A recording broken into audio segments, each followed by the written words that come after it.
Right, it's Sunday, so we thought let's do a video.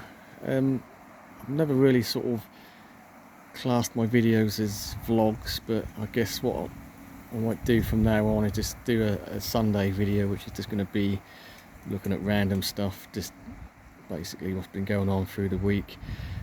And throughout the week I'll do just general looking in at maybe sort of closer looks at certain types of plant or individual plants, whatever. But yeah, so let's make this one officially the first sort of Sunday vlog of my tropical garden here in the UK on the Suffolk coast. Yeah, so cannas are doing okay. It's been a wet week, which is good. Garden really responded to it.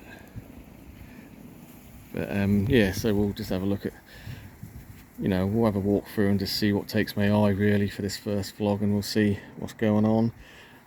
So a little while back, a few weeks ago, I did sort of repot a lot of the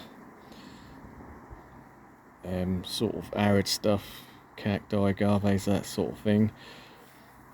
This is always a really pretty one. I quite like it, the sort of agave quad colour. I think this is the original plant from about 4 years ago, and it's grown a bit funny. I have taken several pups off it, but I just recently repotted this in a sort of a shallow bowl planter, and these are a couple of the other pups off it, which are looking more sort of normal growth, where this one tended to sort of grow to the side a bit and look a bit weird. So as I repotted it, I sort of straightened it up. This is why the leaves are sort of curling up a bit. So I don't know if that'll straighten up or not, but we've got 3 in there now, so the other 2 will look fairly normal, I suppose. Right, so the Concoleus I bought from Asda. So far I've just kept them in pots in this raised bed, which if they had gone straight into the borders in the garden, they would have been eaten by slugs by now. But what I am noticing is that this one, because I bought 2 for £6, this one's definitely not looking as vibrant, so that's getting a lot more sun, that one. But the one that's in a more of a shady position this side is definitely looking a lot more vibrant. The pinks and sort of dark burgundies are really a lot more vibrant than the one that's sort of washed out in the sun. So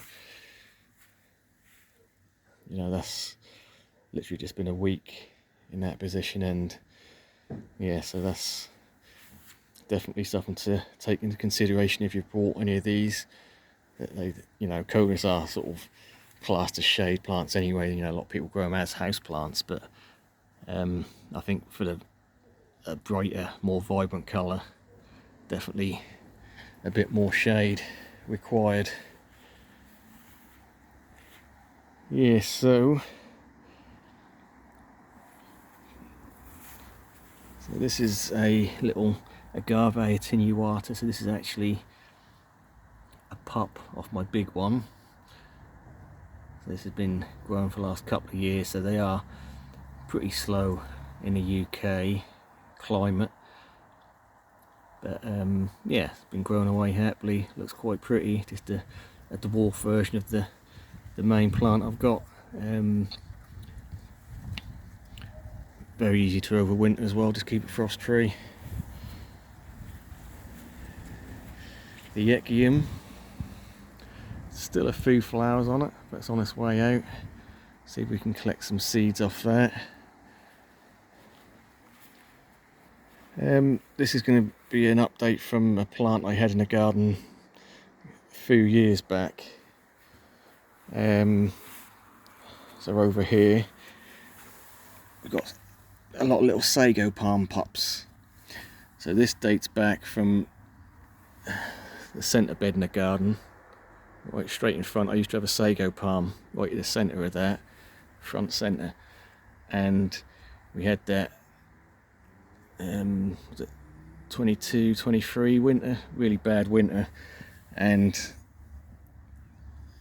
basically it killed the sago. But when I went to dig it out, the roots still looked really sort of healthy, so I potted it up and left it a couple of years, and lo and behold, a little load of babies pups from around the side started kicking out, and from there I've just literally kept it potted for the last couple of years, and literally yesterday I decided to divide the pups off.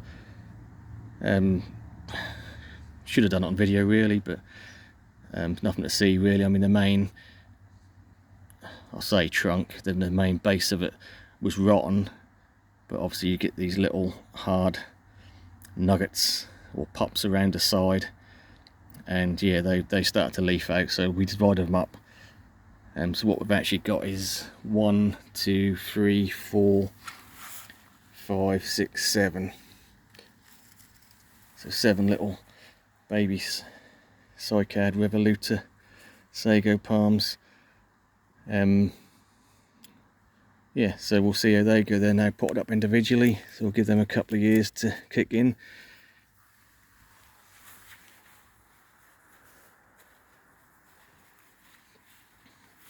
Right, just a reminder, I did see on the Palm Enthusiast UK group on Facebook, someone buying a Pygmy Date Palm or Phoenix Robolini, and obviously a lot of comments on there saying they're not hardy whatsoever, need to be brought in over winter. Yes, true, they do need to be brought in. I normally bring mine in, but again, this is one I've had in the ground from last year, so it's only gone through one winter in the ground here in the UK. And we did get down to -4, and this one again, just a reminder, so this one went through winter. I did have a clear cover over this area, that's all, and as we can see, no winter damage, pushing out lots of new leaves. There's actually 2 in here, and even a smaller one, looking really good. The only damage you're seeing is from when I planted it out last year, where it got sunburnt. So if you think you want to try it, why not? I certainly won't guarantee they're hardy, because they're not, but if you've got a really good microclimate, why not give it a go? So that's a Phoenix Robolini in the ground, survives winter. I'm going to say literally no damage. I did have someone comment on one of the older videos I've done, asking how the Cordyline Emerald Star is doing, and I've got 2. One's in the front, looking really good. This is the other one, which is in the back garden, and to be fair, that is sort of smothered out by other plants and it's very shaded, but still, let's have a look at it, because again, didn't take too much winter damage.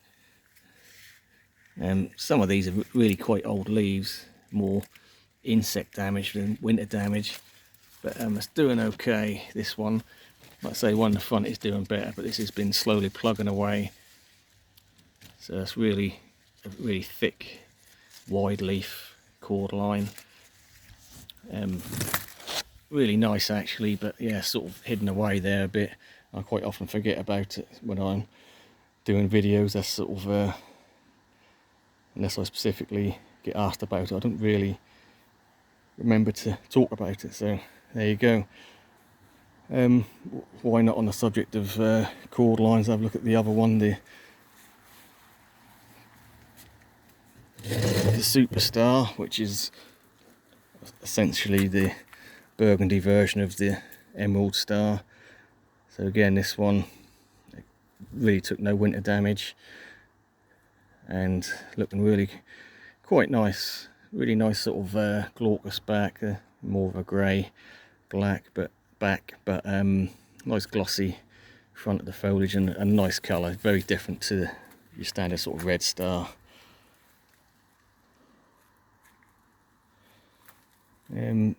While we're looking, let's have a look at the back here. So we've got a couple of the Mexican lilies. These are the variegated ones. Again, I found them really tough and hardy. Never really took any damage over winter on them, even the variegated ones, whereas the green one, obviously no damage on that whatsoever, standard green. But yeah, we did have it flower this year, and if you've been following, you'll know that we got a windy day and it actually snapped the top of the flower stem off there, so that's a bit disappointing. So I never really got the full display of the flowers, but they are monocarpics that will die, or the main big one will die, but there's lots of little pups coming up around the centre, and there was also quite a big one coming out the side here.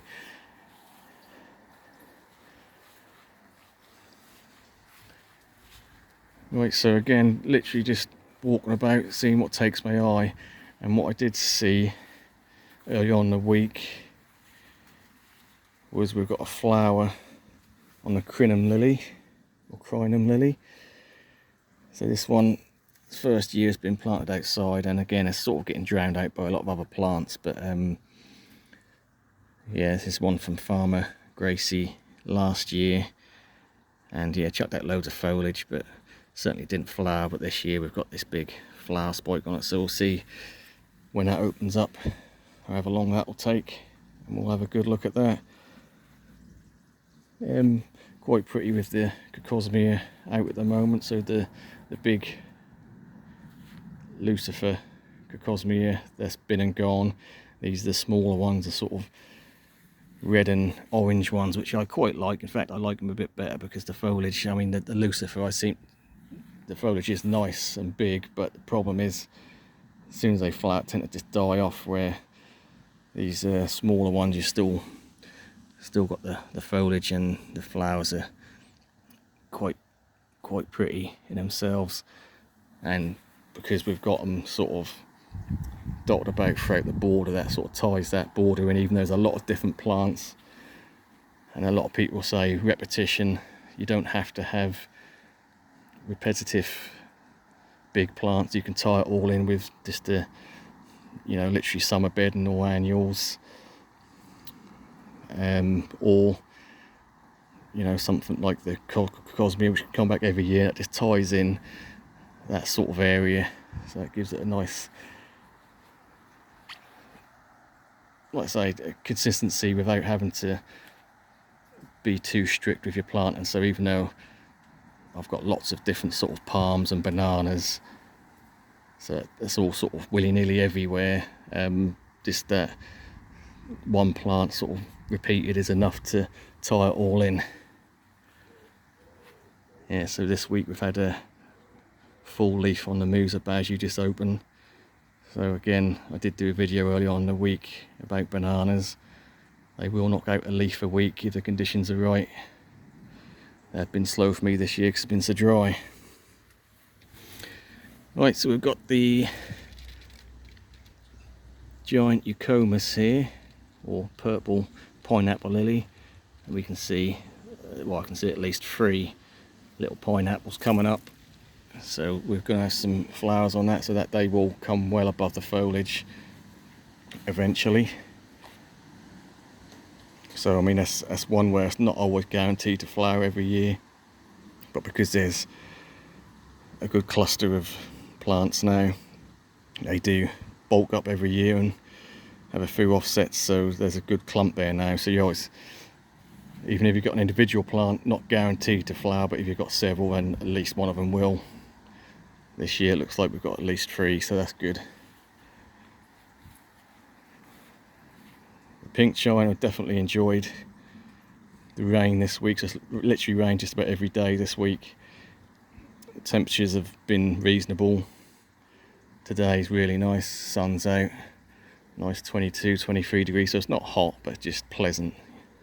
A nice break from the, you know, earlier on with all the heat waves. It's nice to just hit a nice temperature where the flowers and plants will come, but also with the rain, that really does help everything move along. So yeah, I think this is probably the best pink china I've ever done this year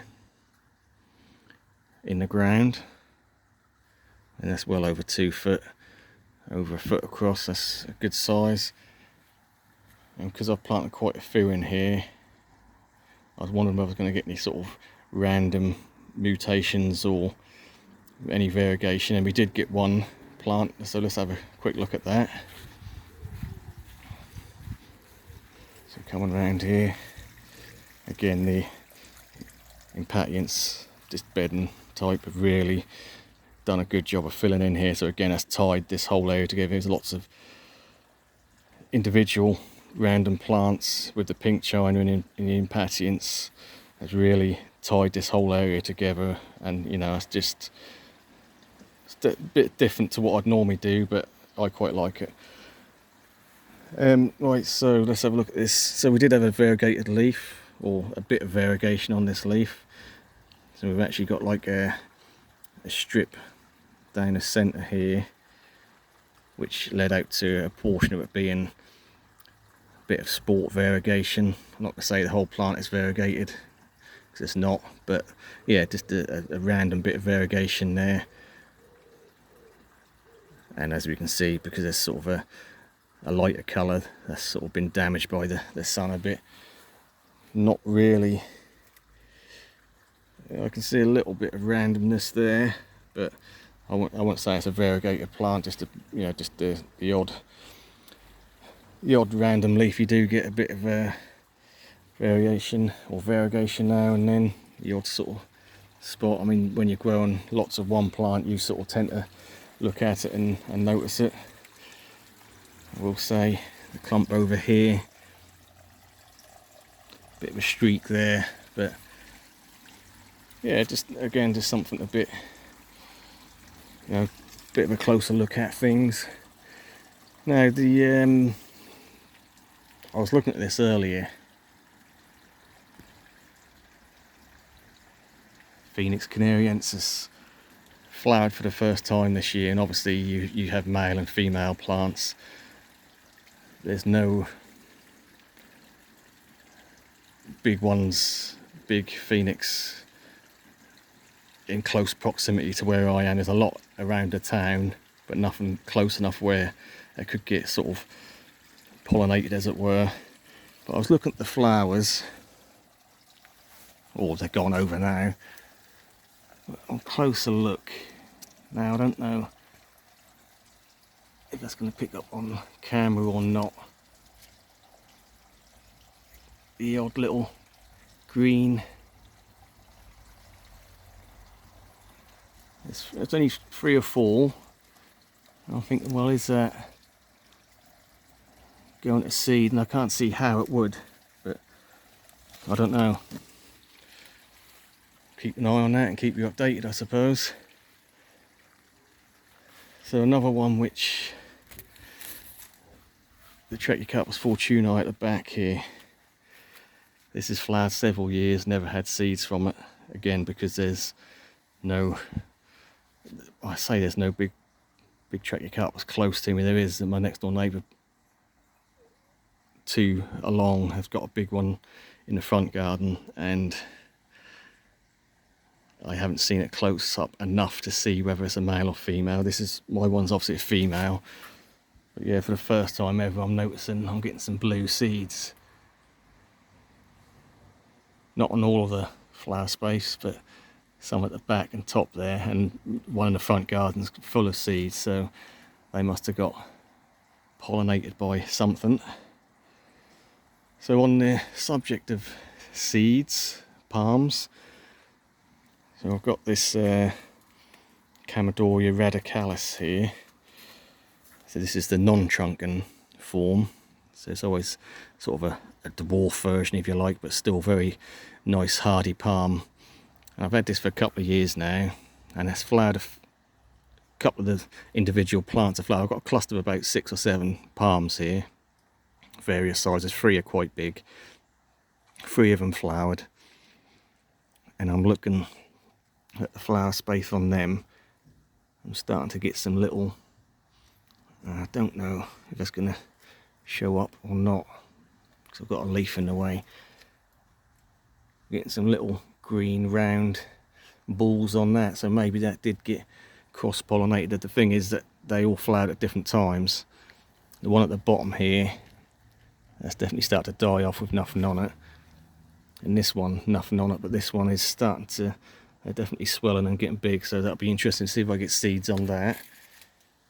Chamaedorea radicalis, that'll be quite nice to grow that from seed. And this is actually a plant I got off a guy I met on Facebook who, you know, we done some plant swaps. He gave me this clump. He actually been growing this particular type of palm in his garden for many years, and he's had them, you know, volunteers and drop everywhere seeds and pollen and germinated, sorry. So that'd be interesting to see anyway.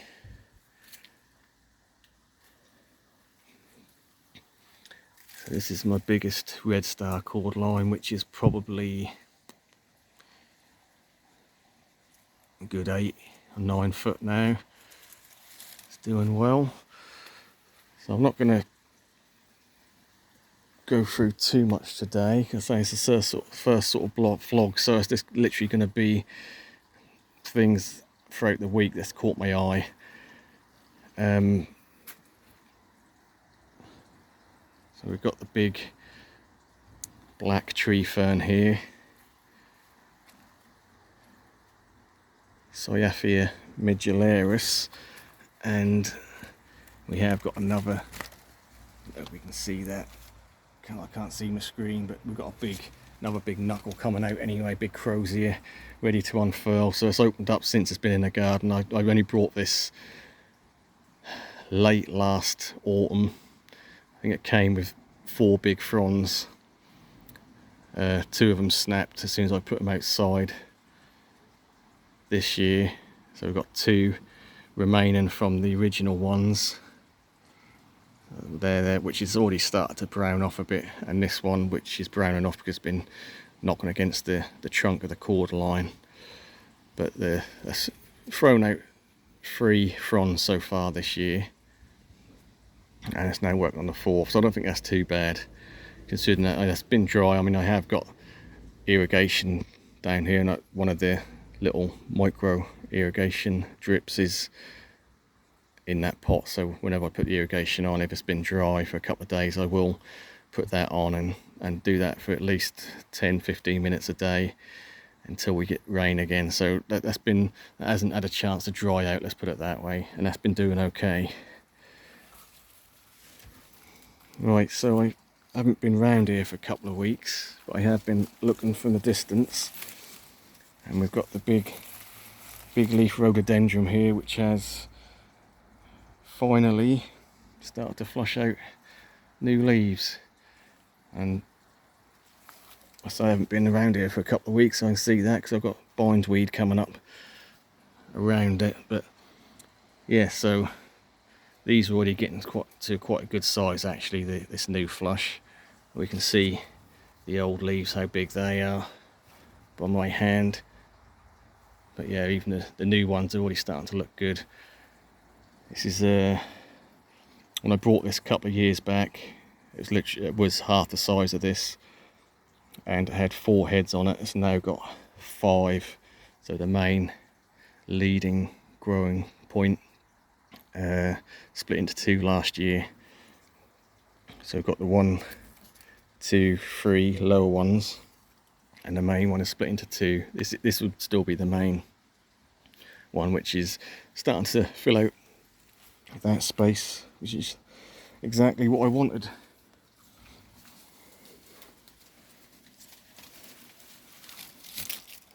Just carefully maneuver backwards, rubbing past a little Canariensis in a pot. It's very sharp, digging into my back. Right, so I think we'll leave it there for the first Sunday vlog. I'll continue to do Sunday vlogs and you know, any sort of questions throughout the week or comments on the videos, I'll probably address them in the Sunday vlogs, unless it's something that's worth doing a full video on. I'll still do little videos throughout the week. You know, there's one thing that's really standing out to me, but in general we'll just have a chit chat every Sunday, and you know, see what's happened throughout the week. I don't talk about the bamboo. I'm not a fan of bamboo whatsoever. I've managed to get rid of most of the bamboo in my garden. This is one that's in a big pot, and it did chuck out a couple of big canes this year. This is the golden green stripy one. Very technical, I know. I don't really care for bamboo that much, but this one is quite pretty. Not one to go in the ground. I've seen them take over people's gardens, but yeah, again, I'm not going to offend anyone. A lot of people like bamboo, and I get it, but it's not for me. It doesn't excite me. It doesn't do anything for me. I wouldn't ever buy any bamboo again. I've got that one, and I've got another big pot of sort of plain green arrow bamboo, but yeah, I certainly wouldn't put it in the ground. I certainly wouldn't go out hunting for any specific types. I'm not interested, really. Right, we'll leave it there. Canna Stuttgart. Sort of been struggling again because it's been so dry. Had a mixed bag with the leaves on this one, some nearly all green. This next one's looking like it's going to be completely white, but yeah, that's a nice leaf, that one. Right, we'll leave it there before I get distracted again. I mean, let me know if this is a sort of format video. I mean, to be honest, most of my videos are like this. I just walk around and whatever takes my eye, I'll talk about. But let's sort of make it official, if you like, with saying that, you know, Sunday will be just a randomness day of just looking at whatever's happened in a garden at that point that week. And yeah, throughout the week, more concentrated videos, let's say. Right, thank you all for watching. We'll catch you on the next one.